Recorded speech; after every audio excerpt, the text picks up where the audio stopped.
नमस्कार, मैं हूं कोमल शर्मा और आप देख रहे हैं न्यूज 21। स्वागत है आपका स्पेशल बुलेटिन में। शुरुआत करते हैं खबरों की।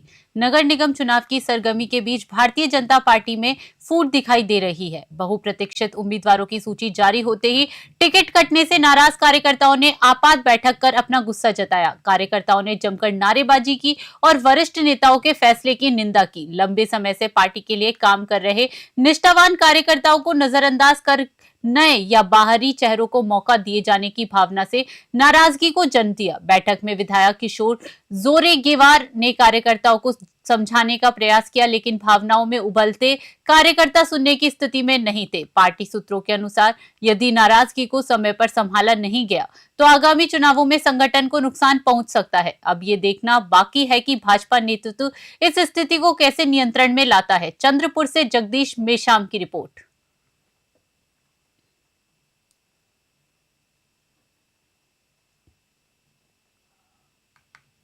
खबर मोहाली से है, जहां झुजार नगर गांव के सरपंच इकबाल सिंह ने बताया कि उन्हें सरपंच पद पर कार्यभार संभाले 1 साल पूरे हो चुके हैं। इस दौरान पुराने पंचायती जमाने में सरकार द्वारा मेडिकल कॉलेज के लिए दी गई जमीन का मुद्दा भी सुलझाया गया। अब मेडिकल कॉलेज जिस स्थान पर नहीं बनने जा रहा, उस जमीन को बड़ी मेहनत से वापस गांव के लिए लाया गया है। सरपंच ने कहा कि गांव की आंगनबाड़ी का निर्माण कार्य पूरी तरह मुकम्मल हो चुका है और इसे बहुत जल्द बच्चों और कामवासियों को समर्पित कर दिया जाएगा। इसके अलावा बच्चों के खेलने के लिए नया मैदान और एक नया पार्क तैयार किया जा रहा है। वहीं ओपन जिम का निर्माण भी प्रस्तावित किया गया है, जो जल्द ही गांव वासियों को उपयोग के लिए उपलब्ध होगा। सरपंच इकबाल सिंह ने लोगों से कहा कि विकास कार्य लगातार जारी रहेंगे और गांव की सुविधाओं में निरंतर सुधार किया जाएगा। मोहाली से जगदीश माली की रिपोर्ट।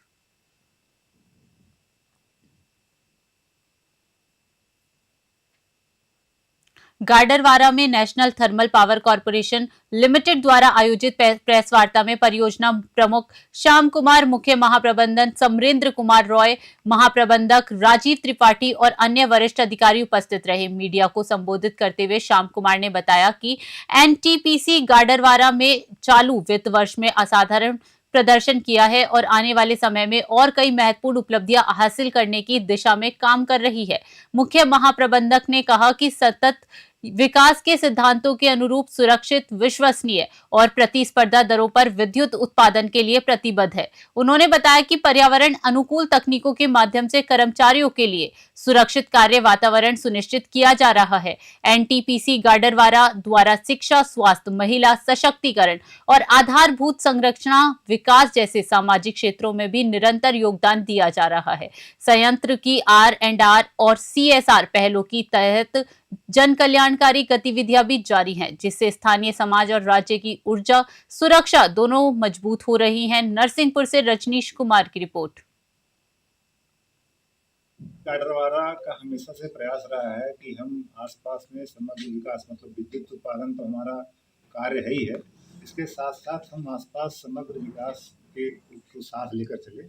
इसके लिए बालिकाओं का सशक्तिकरण हो या महिलाओं के लिए रोजगार, प्रोग्रेस प्रमोशन का कार्य हो, आसपास में शिक्षा, अच्छी शिक्षा उपलब्ध कराने की बात हो, अच्छे स्वास्थ्य सुविधा उपलब्ध कराने की बात हो, हम उसके प्रति भी बहुत जागरूक रहते हैं। और हमारा यह प्रयास रहता है कि हम इन सभी सर्विसेज को हमारे जो आसपास के परियोजना प्रभावित गांव हैं उनको वो उपलब्ध हों। जहाँ तक हमारा स्टेज 2 प्रोजेक्ट आ रहा है, स्टेज 2 प्रोजेक्ट हमारा अल्ट्रा सुपर क्रिटिकल रहेगा। उसमें हमने अभी जो आज की प्रेस वार्ता में जैसा कि बताया हमारे साथियों ने, इसमें हमने पानी की रिक्वायरमेंट को 20% कर दिया है। जो हमारा इकाई, मतलब पहले स्टेज की जो हमारी 2 यूनिटें हैं उसमें करीब करीब हमारा। नगर के राजवाड़ा चौक पर सामूहिक 1008 श्री हनुमान चालीसा पाठ का भव्य आयोजन संपन्न हुआ। ये आयोजन मंडली समिति झाबुआ द्वारा वर्ष 2022 से प्रत्येक मंगलवार अलग अलग मंदिरों में नियमित रूप से किया जा रहा है। इस वर्ष के अंतिम मंगलवार की शाम 7:30 बजे शुरू हुए इस महानुष्ठान में हजारों हनुमान भक्त उपस्थित रहे। सभी राम भक्त अपनी या अपने परिजनों को कष्टों को पर्चियों पर लिखकर बाबा कृष्ण भजन देव के श्री चरणों में अर्पित कर विशेष प्रार्थना की। समिति के सदस्यों ने बताया कि ये पर्चियां गुजरात स्थित सालंगपुर धाम में हनुमान जी के परम भक्त स्वामी हरिप्रकाश दास जी महाराज के माध्यम से बाबा के चरणों में रखी जाएंगी, ताकि झाबुआ वासियों के कष्ट हराए जा सके। आयोजन में संत कमल जी महाराज ने मार्गदर्शन दिए। झाबुआ से पुनीत जोशी की रिपोर्ट। आज राजवाड़े पे प्रोग्राम है, कैसा रहा, क्या क्या क्या प्रोग्राम रहा इस 2022 के प्रथम मंगलवार से नगर में 3-4 हनुमान भक्तों ने मिलकर ये संकल्प लिया था कि हम प्रत्येक मंगलवार को हनुमान जी के प्रत्येक अलग अलग मंदिर पर जाकर सामूहिक हनुमान चालीसा का पाठ करेंगे। और 2022 के प्रथम मंगलवार से यह क्रम हनुमान जी के आशीर्वाद से निरंतर चला आ रहा है। और साल 2025 के आखिरी मंगलवार को हम लोगों ने नगर के सभी हनुमान भक्तों से आह्वान किया था कि हम लोग 1008 सामूहिक हनुमान चालीसा के पाठ झाबुआ के हृदय स्थल राजवाड़ा पर करेंगे। लेकिन 1008 की बजाय 2000 से ज्यादा हनुमान भक्त यहाँ उपस्थित हुए और हमने 10,000 से ज्यादा संख्या में पाठ किया और सभी हनुमान भक्तों की यहाँ उपस्थिति रही। और इसमें एक विशेषता ये थी कि जो भी किसी का दुख समस्या हो वो अपनी पर्ची लेकर यहाँ सभी भक्तों ने डाली है। ये सारी पर्चियाँ सालंगपुर हनुमान दादा के धाम में जाएगी और वहाँ परम पूजनीय हनुमान जी के भक्त हरिप्रकाश जी द्वारा ये पर्चियों को हनुमान आज खबर नीमच जिले के दुलखेड़ा गांव से है, जहां 24 वर्षीय पूजा पत्नी महेंद्र सिंह राजपूत पर गंभीर हमला हुआ है। पूजा मायके दुलखेड़ा आई हुई थी, तभी उनका पति उसे वापस अपने साथ ले जाने के लिए मायके पहुंचा। इसी बात को लेकर विवाद हुआ और आरोपी ने पूजा व उसकी बुआ के साथ मारपीट शुरू कर दी। मारपीट के दौरान महेंद्र सिंह ने पूजा के सिर पर फावड़े से वार किया, जिससे वो गंभीर रूप से घायल हो गई। परिजनों ने घायल पूजा को तुरंत नीमच जिला चिकित्सालय में भर्ती कराया, जहां उसका इलाज चल रहा है। पुलिस को घटना की सूचना दे दी गई है और मामले की जांच व कानूनी कार्यवाही शुरू कर दी गई है। नीमच से अजय चंद्रवंशी की रिपोर्ट।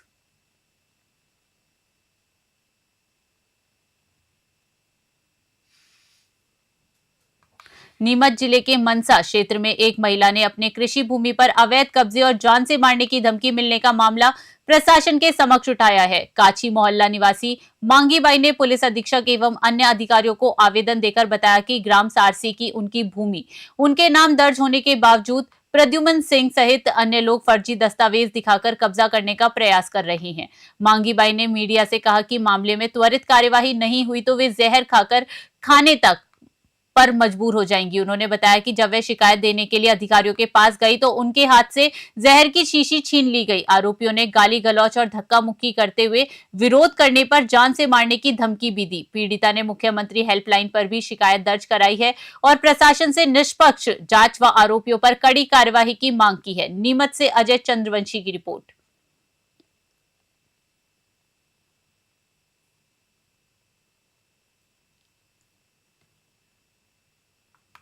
कलेक्टर हिमांशु चंद्रा के निर्देश पर जिला प्रशासन ने मंगलवार को नीमच शहर में अवैध अतिक्रमण हटाने के लिए 3 अलग अलग स्थानों पर कार्यवाही की।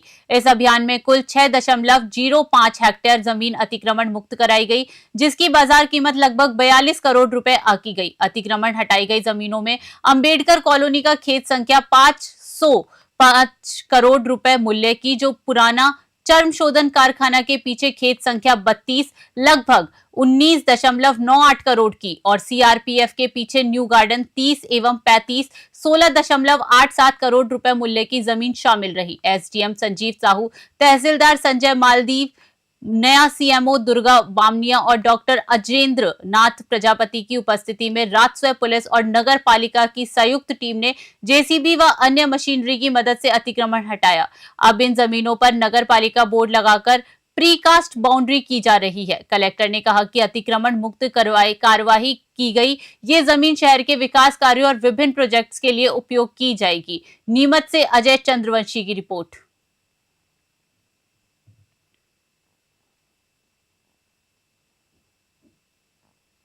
शहर के सामाजिक और जलवायु कार्यकर्ताओं ने मंगलवार को जिला प्रशासन को ज्ञापन सौंपकर गुनिया, पनरिया और उड़ीसा नदियों की सफाई और किनारों पर लगे अतिक्रमण हटाने की मांग की। ज्ञापन में कहा गया कि बारिश के दौरान शहर में बाढ़ की समस्या गंभीर हो जाती है, जिसका मुख्य कारण नदियों का प्रदूषण और किनारों पर अतिक्रमण है। कार्यकर्ताओं ने एनजीटी के निर्देशों के पालन की अपील करते हुए कहा कि नदियों और जलाशयों के किनारे ग्रीन बेल्ट विकसित करने से बाढ़ का खतरा कम होगा और पर्यावरण सुरक्षित रहेगा। ज्ञापन में अनुरोध किया गया कि शहर और आसपास के क्षेत्रों में सफाई अभियान चलाया जाए और अवैध अतिक्रमण शीघ्र हटाया जाए। इस अवसर पर एडवोकेट डॉक्टर पुष्पराग, लोकेश शर्मा और राकेश मिश्रा उपस्थित रहे। गुना से विनोद सोनी की रिपोर्ट।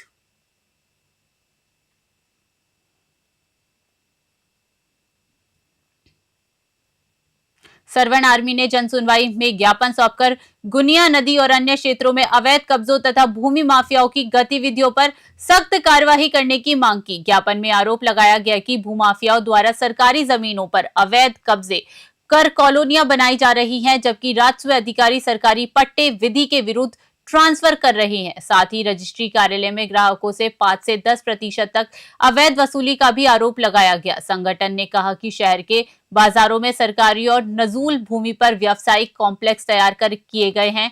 सरवण आर्मी अध्यक्ष विक्रम सिंह तोमर और अन्य सदस्यों ने प्रशासन से शीघ्र जांच और कड़ी कार्यवाही की मांग की। गुना से विनोद सोनी की रिपोर्ट।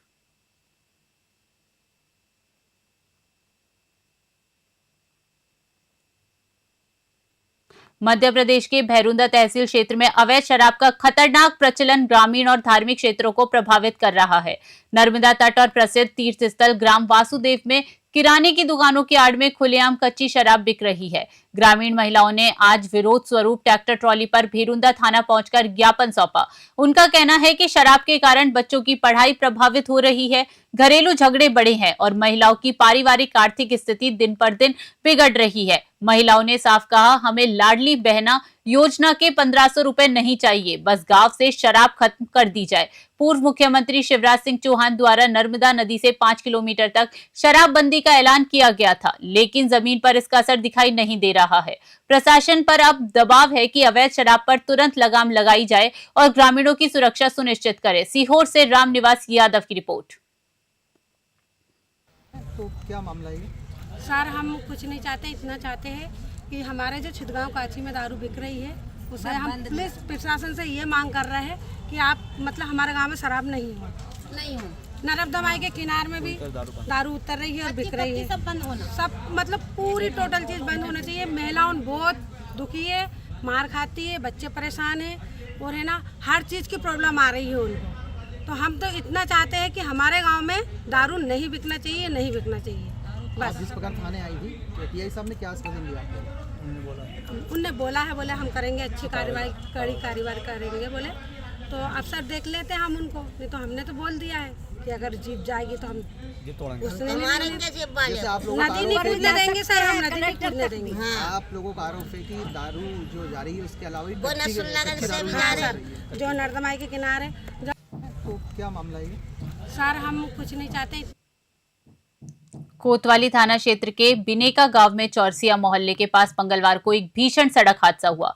गैस सिलेंडरों से लदे मालवाहक ऑटो और स्कूटी की जोरदार टक्कर में 2 लड़कियां गंभीर रूप से घायल हो गई। घटना पास लगे सीसीटीवी कैमरे में कैद हो गई। फुटेज में दिख रहा है कि स्कूटी पर सवार 2 लड़कियां गलत दिशा से आ रही थी। सामने से आ रही बाइक को बचाने के चक्कर में स्कूटी चालक ने संतुलन खो दिया और अनियंत्रित होकर सीधे मालवाहक ऑटो से टकरा गई। टक्कर इतनी जबरदस्त थी कि स्कूटी के परखच्चे उड़ गए और लड़कियां सड़क पर दूर जा गिरी। घायलों को तुरंत अस्पताल पहुंचाया गया, जहां उनका गंभीर हालत के मद्देनजर उन्हें भर्ती कराया गया। पुलिस ने सीसीटीवी फुटेज के आधार पर जांच शुरू कर दी है। मंडला से अरविंद सोनी की रिपोर्ट।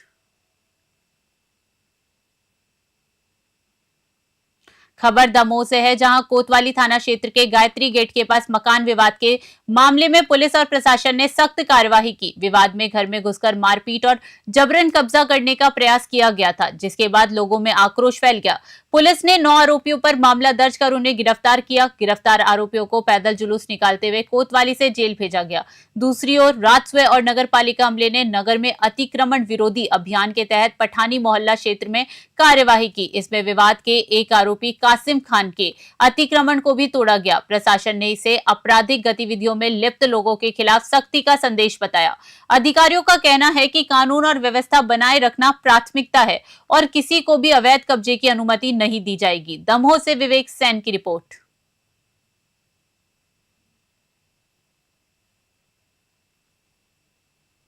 स्पेशल बुलेटिन में अभी के लिए इतना ही। बने रहिए News 21 पे। नमस्कार।